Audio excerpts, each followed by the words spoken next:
Kolbrún Jónsdóttir.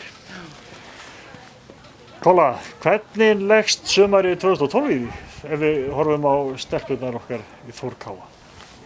Já, ég bíð allavega spennt eftir að sjá hvernig útlendingarnir koma út. Mér finnst við þurfa að fá smá svona búst.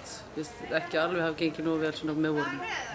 En mér líst ágætlega á sumarið sem slíkt, sko. En ég er spennt að sjá hvernig það er koma inn í liðið, þessar 3 sem við erum að fá núna næstu viku.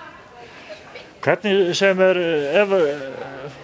hvað heldur að við eigum séns að lenda ofalega, neðarlega, miðjubast, hvað heldur að liði endi í haust? Ég hef alltaf þannig að ég hef alltaf trú á mínu liði. Ég bara hef einhvern veginn þannig og 4 efstu sætin, mér finnst bara við eigum að vera í 4 efstu. Mér finnst við eigum bara að hafa metnað í það sem félag. Að eiga lið í 4 efstu sætum og mér finnst við geta það. Spurningin er bara að trúa þær því, stelpurnar og hvernig svona, þú veist, er heppnin með okkur eða ekki líka. Það er það alltaf líka eitthvað svona og meiðsli og svona. Hverju heldur að verði samt Íslandsmeistarar í Pepsi-deild kvenna? Ég hef svo sem ekkert spáð í það. Hverjir verða meistararnir á endanum, sko.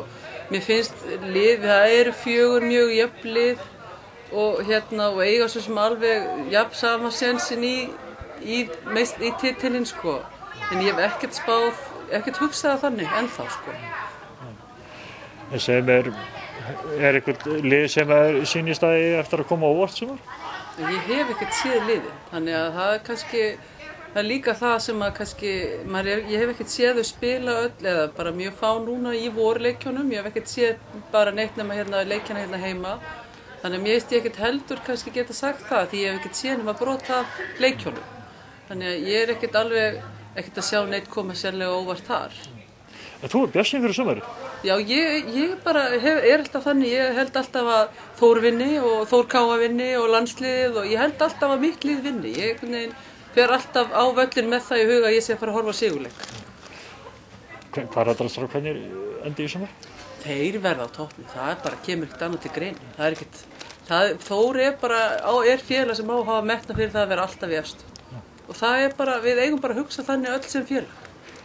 Koll, þú verður á vellinum hér í sumar? Ég verð á vellinum, það er ekki spurning. Ég er alltaf á vellinum. Takk fyrir og eigum gott sumar. Já, takk fyrir það, sömuleiðis.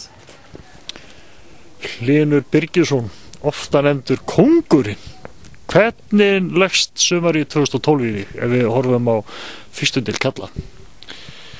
Herðu, mér líst bara mjög vel á þetta sumar. Ég held að deildin verði sterk og þetta verður svona,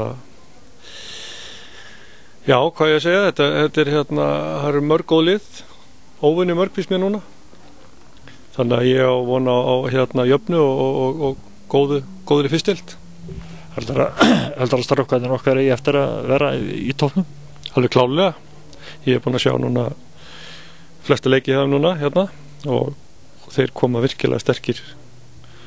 Þeir eru virkilega sterkir núna og hafa verið að spila vel. Það er góð og mikil breidd í hópnum og ég bind mikla vonu við að þeir verði í toppbaráttunni.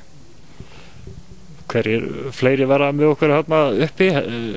Hverjir, ef við gefum okkur að við verðum bara í efstu sætunum, hver heldur að vinna í deildina? Ég held að Þór vinni deildina. Mér finnst þeir vera sterkastir þessa stundina og en það eru mörg önnur góð lið sem eiga eftir að veita harða samkeppni. Það eru meðal Víkingar í Reykjavík og Leiknir. Og síðan má alltaf reikna með að það blandist eitthvað svona óvænt liði í barðunum líka.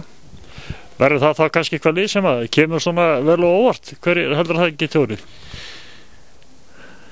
Ég veit það ekki.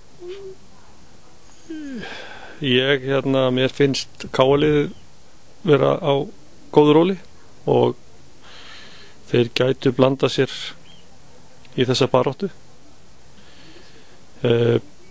Síðan með lið eins og Víking Ólafsvík, það er alltaf erfitt að sækja þá heim og ég held að þeir gætu reitt ansi mörg stig þar. En Hlynur, þeir hlakka til, fer ekki örgla á völlin í sumar? Jú, alveg klálega. CS marga leiki og ég get. Hlynur, takk fyrir og gott sem.